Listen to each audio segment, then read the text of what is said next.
안녕하십니까. 11월 22일 새로운 한 주가 시작되는 월요일 오전 11시를 막 넘겼습니다.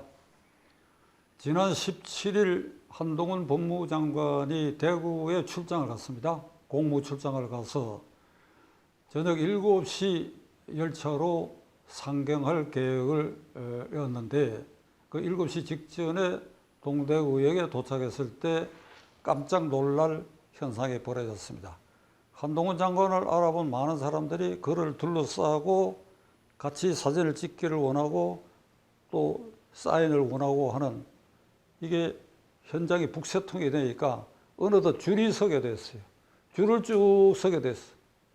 그 현장을 목격한 대구의 제 측근의 얘기를 들어보니까 쭉 서게 되니까 그 줄이 곧 끝나겠지 하고 사진도 찍고 그리고 사인도 해주고 했는데 그게 언제 끝날지 모를 정도로 긴 줄이 계속되니까 7시 시간은 다가오고 비서보좌관들이 시간이 됐다고 얘기했는데 그걸 여러분 미안합니다 하고 뿌리칠 수 없는 상황이었다는 겁니다.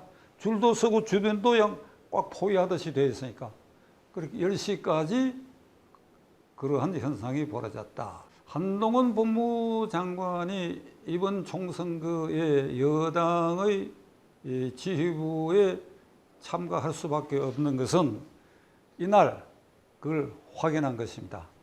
이런 한동훈을 배제할 수 없다. 본인의 의사가 불출마 쪽이고 국회 진출은 전혀 꿈에도 없다 하더라도 일이 이쯤 되면 윤석열 대통령과 국민의힘당 지도부는 그를 총선거에 내세울 수밖에 없다. 흔히 우리가 민심을 천심이라고 그러는데 그날 대구 민심, 그 지역에 한정됐지만은 대구하고 아무 연고도 없는 한동훈 장관이 그러한 민심의 갈채를 받고 있다. 저의 오랜 정치 인생의 야인 생활 20여 년을 통해 가지고 기라성과 같은 야당 지도자들의 그런 모습을 제가 그 한동훈 장관의 그 모습을 보고 중간중간 떠올렸습니다. 한때 김영삼 대통령이나 김대중 대통령이 부산이나 광주에 나타나면 그 나타난 그 길목이 이게 차량 통행이 저지될 정도로 사람들이 모입니다. 뭐 사인을 하고 뭐 그렇게도 하지만은 만세도 부르고 그런 건 제가 보아왔지만은 3시간에 걸쳐서 줄을 서고 그가 거기에서 못 벗어나도록 그 주위를 포위하고 한 이런 거는 처음이고 아마 우리 헌정사의 첫 기록이 될 것입니다. 자, 그러니 한동훈 장관은 여당의 총선거에 어떤 형태로든지 참여할 수밖에 없다. 저는 한동훈 장관의 이 국회 진출설이 약 2달 전에 논의가 시작될 때 이 방송을 통해서 이렇게 얘기를 했습니다. 그가 나선다면 총선 지휘부의 일원이 돼야 하고, 예를 들면 선거대책위원회라든지 그게 뭐 공동선거대책위원장의 한 사람이 되든지 이렇게 해서 비례대표 끝번호에서도 조금 더 뒤로 물러서서 그렇게 해서 전국 선거를 지휘해야 된다. 이런 얘기를 제가 꺼낸 바가 있습니다. 그때 댓글에는 이런 게 올라와 있어요. 당신, 그러니까 박찬종 씨, 한동훈 장관은 장관으로서 일을 잘 하고 있고 그런데 국회에 경험도 없는데 끝번호에서도 뒤로 물러서서 그래 낙선하라 말이냐, 이런 항의 댓글을 몇 개 본 일이 있습니다. 그때 돌아가서 말씀드리면 낙선해야 됩니다. 낙선할 각오로 해야 됩니다. 낙선할 수 있는 전국구 비례대표 끝번호에 배치해야 됩니다. 그게 지금 제 소신입니다. 자, 이제 17일 대구 방문 이후 한동훈 장관은 본인도 총선 참여를 적극적으로 부정하지 않았습니다. 자, 그러면 나서야 합니다. 한동훈 장관이 범여권 지휘부로 내년 총선에 나선다면 그는 지난 1년 6개월 동안 국회에서 이재명 민주당의 강성파들하고 아주 격렬하게 대결해서 판판히 그 전투에마다 승리해서 따라서 6개월 동안의 한동훈의 전쟁은 승리로 장식이 되어 있습니다. 제가 오늘 아침 여기 오면서 이 대법원 골목 쪽으로 해서 여기 왔는데, 그게 유창훈 근조 화환이 서 있던 게 한 달여 만에 치워졌고, 곳곳에 플랜카드가 걸려 있는데, 윤석열 대통령 비판하는 플랜카드도 있는데, 이재명 대표에 대한 플랜카드 눈에 띄는 게 이재명은 청렴하다는 플랜카드를 봤어요. 그런 사람도 분명히 있는가 봐요. 분명히 있는 게 상당수 있는가 봐요. 그러니까 민주당 강경파들은 이재명은 헌정사상 가장 청렴하고 가장 지혜롭고, 그리고 성남시장 경기도지사를 지내면서 민생을 해결할 수 있는 최고의 지도자다. 그러니까 우리가 방탄해야 된다. 그러니까 이런 사람들하고 선두에 서서 1년 6개월을 한동훈 장관은 싸움꾼이 되어버렸어. 승리했습니다. 나서야지. 저는 한동훈 장관이 선거 지휘에 참여해서 내년 총선거에 관여한다면 그는 날쌘 또는 날렵한 공격용 헬리콥터에 비유할 수 있습니다. 날쌔고 날렵하고 어디든지 날아다니면서 어디든지 착륙해가지고 그곳에 후보를 지원해주고 또 날아가지고 어디든지 가가지고 거기 모인 사람들에게 한동훈을 알리고 제가 왔습니다. 왜 우리가 이번에는 과반수를 넘겨야 되느냐 하는 거, 이걸 아주 포효하듯이 공격용 헬리콥터의 그 본능적 기능을 발휘하듯이 그러한 일을 해낼 수 있는, 눈을 씻고 봐도 한동훈 외에는 없어요. 그건 민주당 반응을 보면 알 수 있습니다.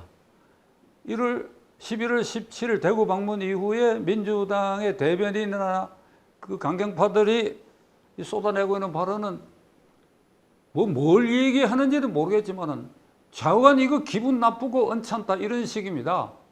이거 아주 결정적 복병을 만났는데 이거 우리 선거 다 망치는 거 아니냐 이런 거예요. 그 직전에는 송영길 전 대표가 그랬지요. 어린 놈, 이런 놈. 방송에 그 용어가 나와서 제가 그대로 인용합니다. 어린 놈, 이런 놈. 광주 출신 민영배 의원은 개새끼. 그리고 김용민 의원은 한동훈은 윤석열도 잡아먹을 것이다. 이런 아주 악담을 퍼부었어.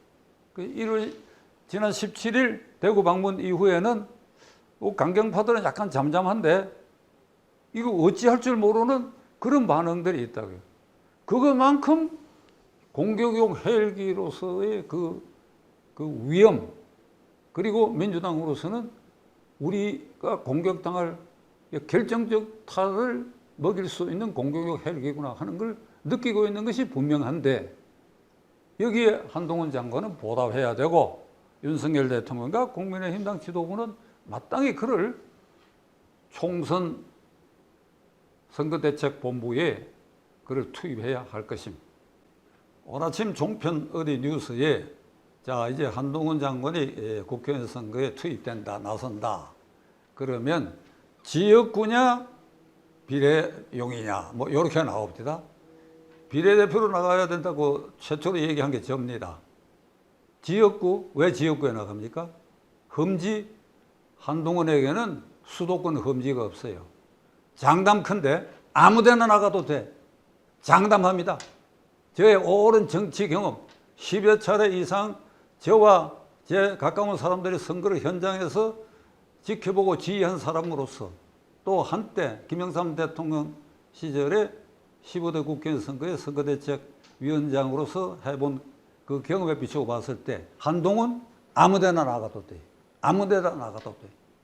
그에게는 험지가 없어, 수도권에. 그런데 한동훈 장관은 험지를 택해야 된다.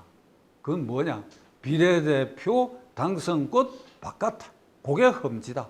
그게 한동훈에게는 이번 총선거를 맞이하는 험지다.